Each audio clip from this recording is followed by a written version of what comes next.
On behalf of the Kerrville Chapter of the Native Plant Society of Texas, I welcome you to an overview of the Carroll Abbott Garden, located at the Riverside Nature Center in Kerrville, Texas. On NPSOT's 40th anniversary, we honor its founder, Carroll Abbott. This presentation will cover a brief biography of Mr. Abbott, followed by a description and views of the garden itself. By way of background, the Native Plant Garden was created and is maintained by members of the NPSOT Kerrville Chapter. It includes more than 70 species of plants that were mentioned in Carroll Abbott's many wildflower newsletters. The garden was completed and dedicated in April of 2016. Carroll Abbott was born in Texarkana in 1926. While he was still an infant, the family moved to the Houston area where he grew up.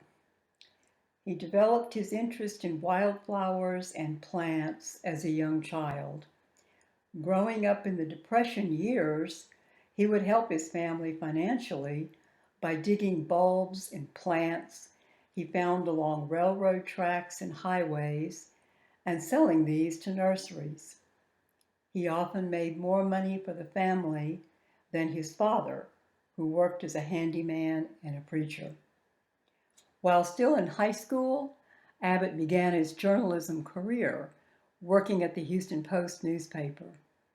After high school graduation, and he was the first in his family to achieve that level of education, he moved to California and began work at a local newspaper. He received a scholarship and attended USC for 2 years, but an illness forced his return to Houston. Back in Houston, he met and married his wife, Pat, in 1947. He continued working for various newspapers and TV stations. All the while, he never lost his interest in wildflowers and plants. He spent his weekends driving to the Rio Grande Valley to purchase plants he would then sell in Houston. Carroll's parents had moved to Kerrville in 1948.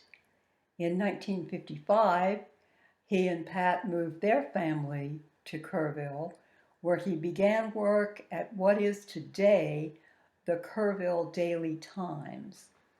At the time, it was a weekly publication. It wasn't long before Carroll became the editor, and meanwhile, his family was growing to include 4 children, 3 boys and a girl. While still working at the Kerrville newspaper, Carroll Abbott used his writing and people skills to begin running political campaigns. By 1961, he worked for the State Democratic Executive Committee, running campaigns for several politicians. He helped on one of John Connolly's campaigns by sending out 10,000 packages of seeds as a promotion. As he traveled across the state working on campaigns, he logged information on the wildflowers he found, their growing conditions, their bloom periods. More importantly, he became concerned as he noticed the decline in wildflowers due to new building development, to mowing practices, and careless picking. As he was continuing his work for the Democratic Party, his fellow Texan and wildflower enthusiast, Lady Bird Johnson, was leading a national movement to beautify highways. Her efforts led to the passing of the National Highway Beautification Act. Their common interest and passion for wildflowers led to their friendship and work together on many projects. Here's one example of their correspondence. This is a letter from Mrs. Johnson dated December 1978, where they shared thoughts on their respective wildflower projects.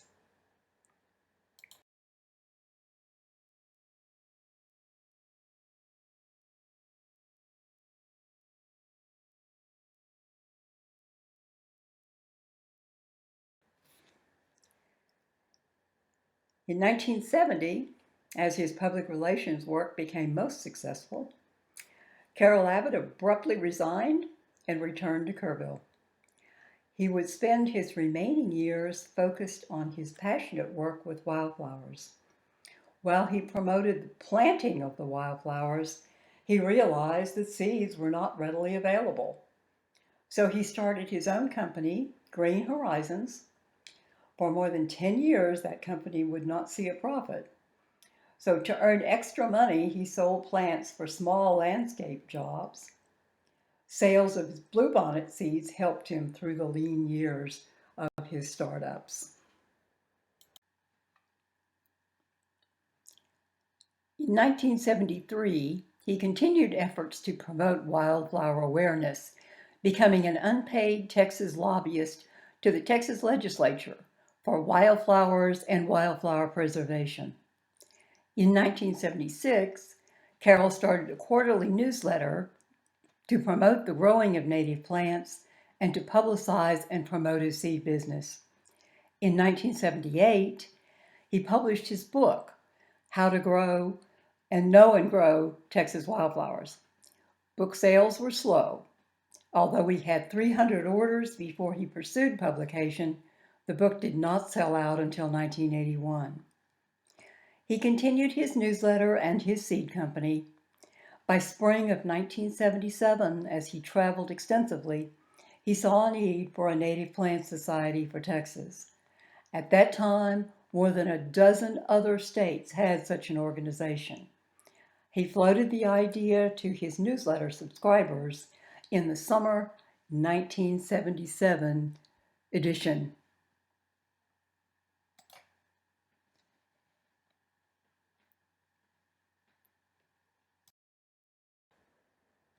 Here's a view of that page in the newsletter. The paragraph outlined in yellow is the mention of the Native Plant Society, and the paragraph is enlarged here for readability.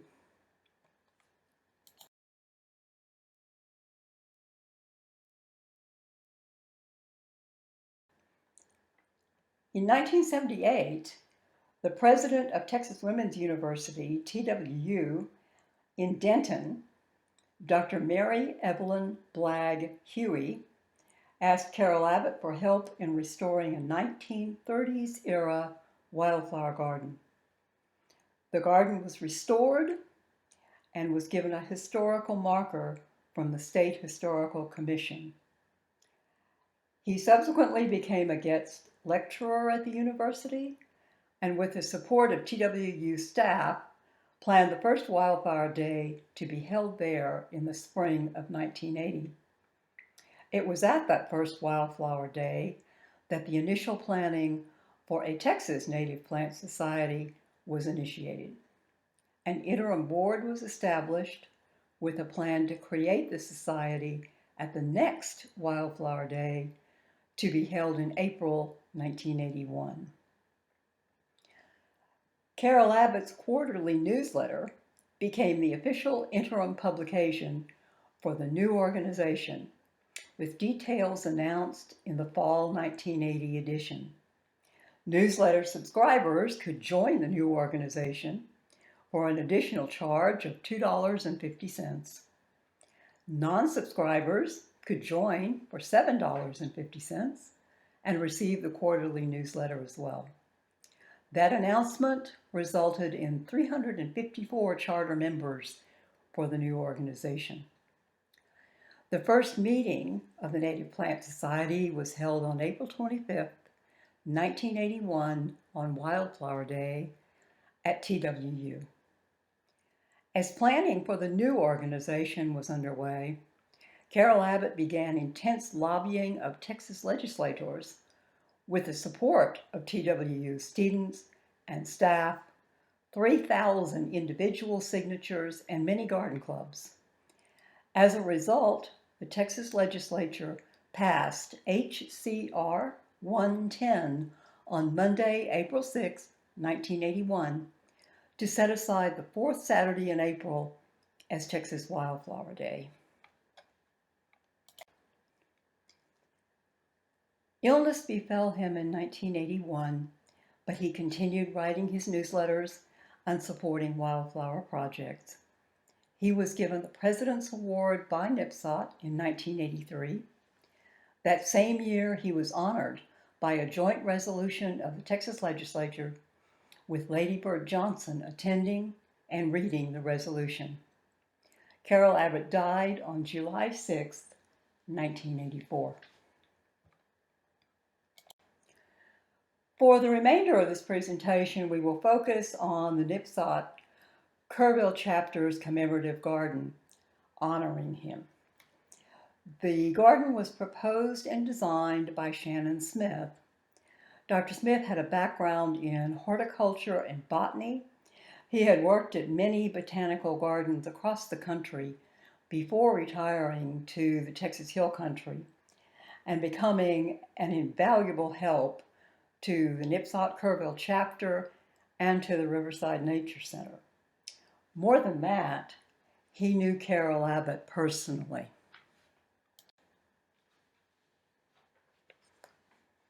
As he planned and designed the garden, Shannon developed the plant list by reviewing the Abbott newsletters to find Kerrville area natives that were mentioned. More than 70 species were included in the initial planning. The garden was completed in spring 2016 and dedicated during Riverside Nature Center's Spring Festival on April 23, 2016. The ceremony was attended by members of Carroll Abbott's family, including sons Mark and Patrick, and Abbott family friends. For visitors who are not familiar with Carroll Abbott's story, a large sign is posted at one end of the garden. It outlines his major achievements and his contributions. The left side of the sign highlights his wildflower contributions, as you can see here. And the right side focuses on the wildflower days and the NPSOT founding. The garden itself is a raised bed bordered in stacked stones. It is approximately 45 feet long by an average of 18 feet wide. The plantings are a mix of annuals and perennials in full sun to shade growing conditions. Here's the other side of the garden, looking at the length of it.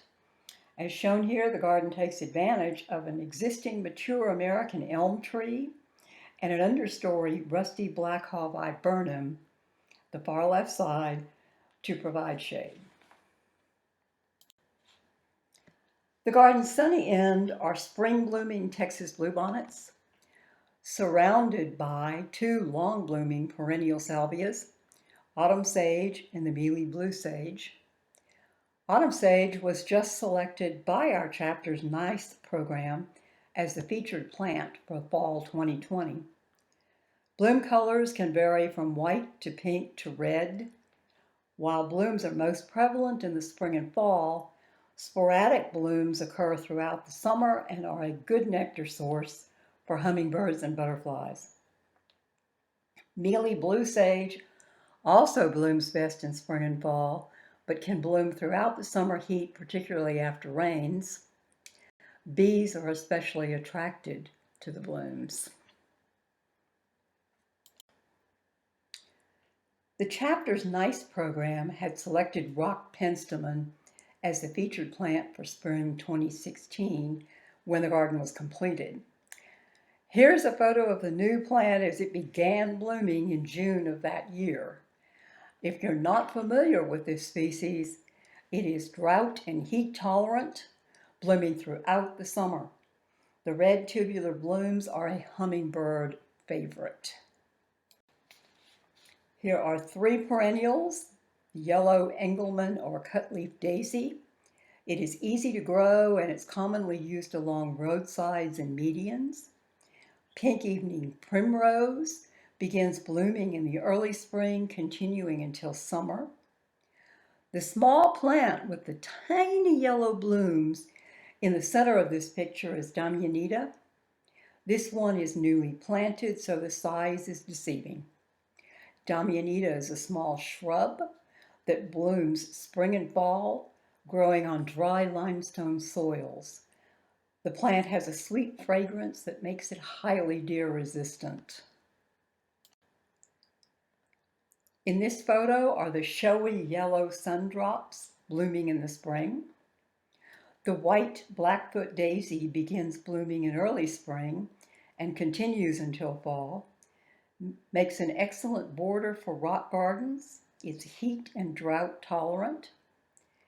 The silvery foliage of low-growing silver ponyfoot makes it an attractive border plant as well as a good ground cover for dry, sunny areas.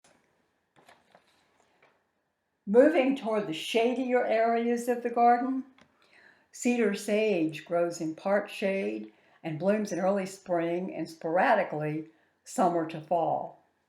The plant grows naturally in the shade and leaf mulch of the hill country's ash junipers.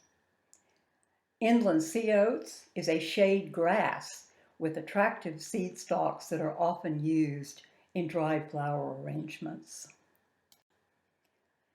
In addition to the wildflowers, trees, shrubs, the garden features some of our native ferns. Here is the Alabama Lip Fern, which is found in regions with limestone outcrops, often growing in the cracks of the rocks. The plant needs moisture, but with good drainage, and grows in part sun to shade. Here shows the garden has both the purple and white wine cups, growing in sun to part shade and blooming through spring to early summer. Here are two fairly rare understory trees or shrubs growing in part shade.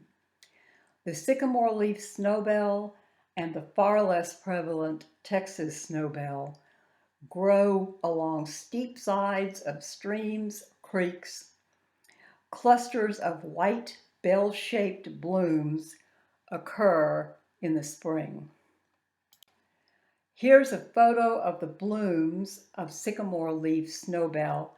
This is a photo of a mature tree that's growing at the Riverside Nature Center that is near but not part of the Abbott Garden. Here's another view of the garden taken in 2017, a year after the initial planting. The tall bloom stalks of red yucca dominate the center of the photo. And here are 4 views of the garden taken in spring 2020 with the pink evening primrose and the yellow sundrops as the dominant blooms. Our chapter's website has a page for information on the garden. As you scroll through the page, you will find a link to the Abbott biography written by Ernest Tremaine. That document was the source for all biographical slides included in this presentation. As you may have noticed in the garden photos, each plant is identified by a numbered tag or a tag with a number and common in botanical names. The number refers to an entry in the full list of plants in the garden. The web page provides a link to that list. Here's an example from the list.